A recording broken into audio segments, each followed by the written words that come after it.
Welcome back to the Deep Dive. Today we're setting off on a really ambitious philosophical journey.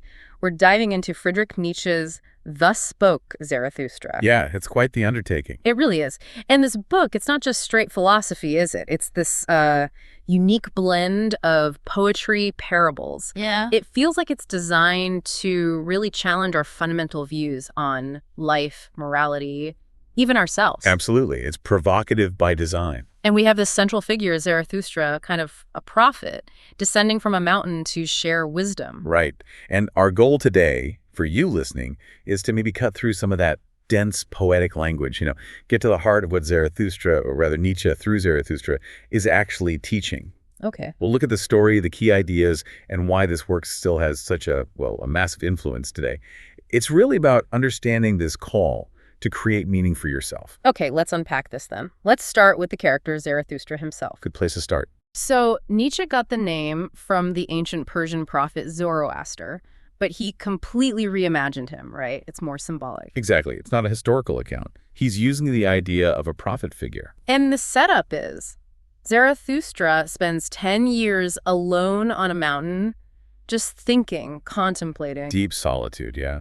And then he decides it's time to come down and share what he's discovered with humanity. But his method isn't typical preaching. He uses parables and these really poetic speeches. That's it. He challenges people directly. He's urging them to, ditch the old worn-out values and actually create something new, something authentic to them. What's fascinating here, though, is that it isn't really a story with a clear plot, is it? Not like a novel. No, not at all. That's a crucial point. It's much more like a collection of sermons almost, or allegories, philosophical poems. Mm-hmm. Zarathustra wanders. He encounters different figures. Like the ugliest man. I remember reading about that.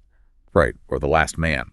And these figures, they all represent different aspects of humanity, different ways of living, or maybe different ways Nietzsche saw people failing to live up to their potential. It's less about where Zarathustra goes physically and more about the journey of these ideas. So it's meant to provoke us, the readers.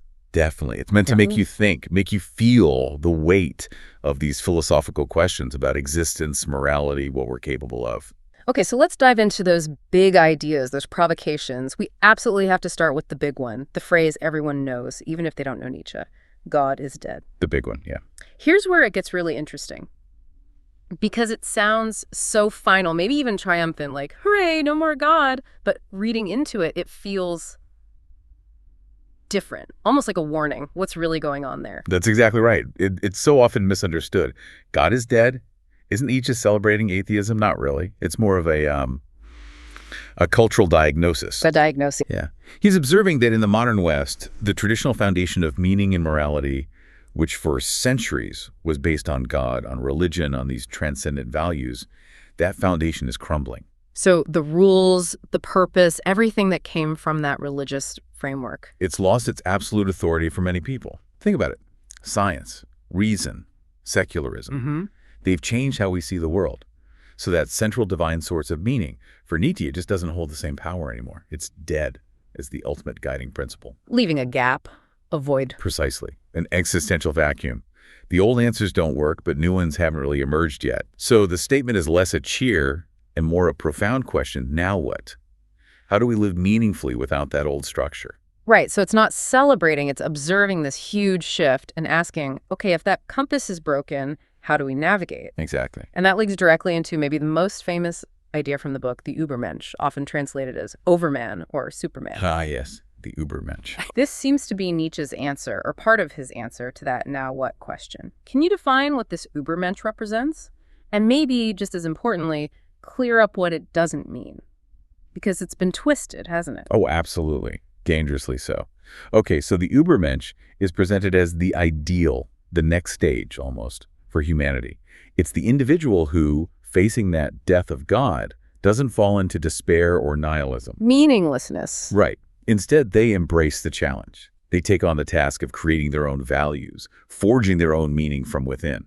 This is someone who rises above what Nietzsche called the herd mentality. Just following the crowd, accepting things without question. Exactly. Passively accepting norms, opinions, traditions. The Übermensch overcomes that.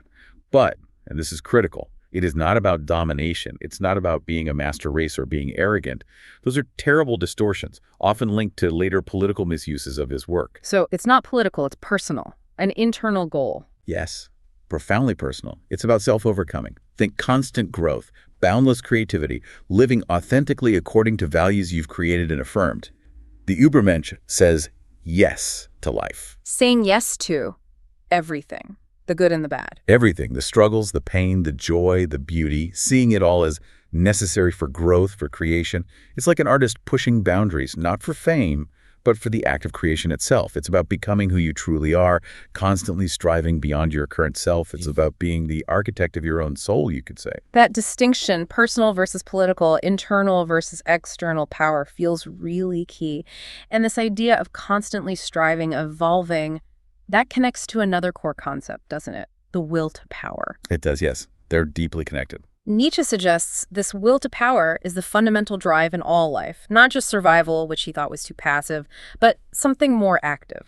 Precisely. Again, will to power is another term that sounds a bit aggressive, maybe misleading. Yeah, it sounds like wanting to dominate people. Right.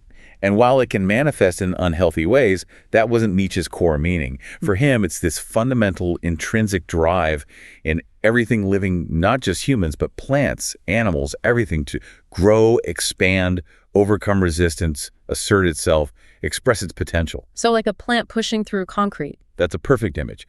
Or think of an athlete training relentlessly, an artist perfecting their craft, a scientist pushing the boundaries of knowledge.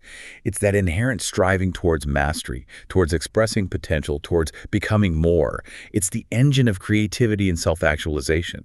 It's the drive to shape your world, to impose meaning, rather than just passively exist. So power through yourself, power to create, rather than power over others. That's a much better way to frame it, yes. Mm-hmm. Power is self-mastery and creative expression. Okay, now this next one.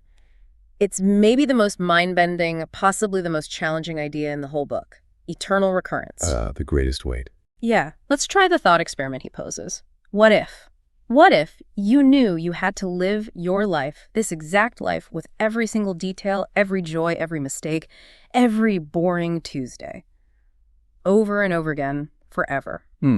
How would you react? It's unsettling, to say the least. My first thought is all the cringy moments I definitely wouldn't want repeated eternally. What's the point of this idea? What does it demand from us? It's a powerful thought experiment. And you're right, the immediate reaction for many is probably dread. But Nietzsche isn't necessarily saying this is how reality works cosmologically. It's a philosophical test. A test of what? A test of your affirmation of life. How would you need to live right now in this moment so that you could hear that news eternal repetition and greet it with joy, not despair? Wow. Would you embrace it? Would you say, yes, let it happen again? It forces you to evaluate your choices, your actions, your entire way of being. Are you living in such a way that you can affirm every part of it and unconditionally? So it's pushing us towards a more foddy, loving your fate. Exactly. A radical acceptance and embrace of everything in your life, the good and the bad, seeing it all as necessary. It demands that you live with such intensity, such purpose, making choices you can stand by for eternity. It's about looking back and saying yes to the whole thing. That's a huge ask, an almost superhuman level of acceptance. It is. It's meant to be a profound challenge. And while you're striving to live that kind of affirmed life, Zarathustra points out a major obstacle, something that holds people back. The herd mentality. Yes, his critique of conformity is scathing. He really warns against just blindly following the crowd, right? Unquestioning tradition, just going along with what society says without thinking. Absolutely.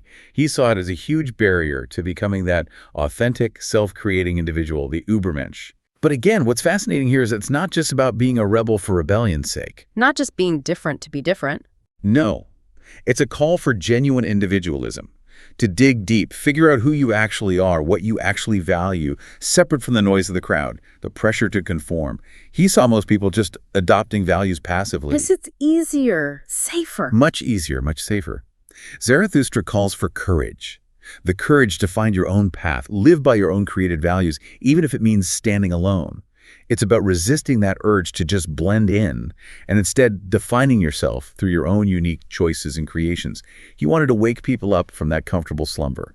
Okay, so if we pull all these threads together, the death of God leaving a void, the Übermensch as the creator filling that void, The will to power as the driving force, eternal recurrence is the ultimate test of affirmation, and rejecting the herd to find your own way. What's the big takeaway? What's the core message of Thus Spoke Zarathustra? Well, when you synthesize it all, despite the complex poetry and symbolism, the fundamental message is actually quite stark, quite clear. Life has no inherent, pre-packaged meaning given to you from outside. No God, no universal moral law, no instruction manual. It is entirely, radically up to you to create meaning. You are the source. You are the source. You are the artist of your own life. And that takes immense courage. Courage to face the void, to reject comforting illusions or easy conformity, to embrace all of life, the struggle, the pain, the joy, the creation, and forge your own purpose. It's a call to take radical responsibility for your existence. Liberating, but also kind of terrifying. Both, definitely. And it makes sense then that Nietzsche, through Zarathustra, wasn't looking for disciples to just parrot his ideas. Not at all. He famously said he didn't want believers. He wanted people to question him, to go beyond him. He wanted creators, individuals who would actually do the hard work of carving their own path, embracing that freedom, living as if their lives, their choices, genuinely mattered on this fundamental level, to be the architects of their own meaning. Precisely.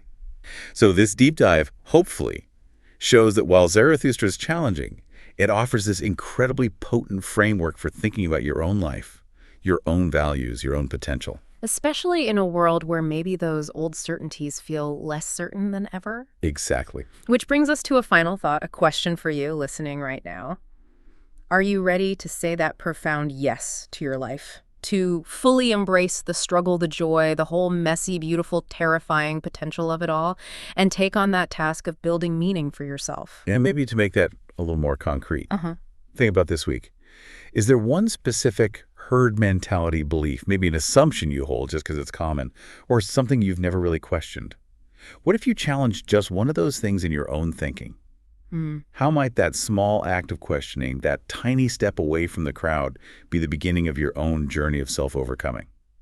Moving just a little bit closer to becoming that authentic individual Zarathustra urged us all to be.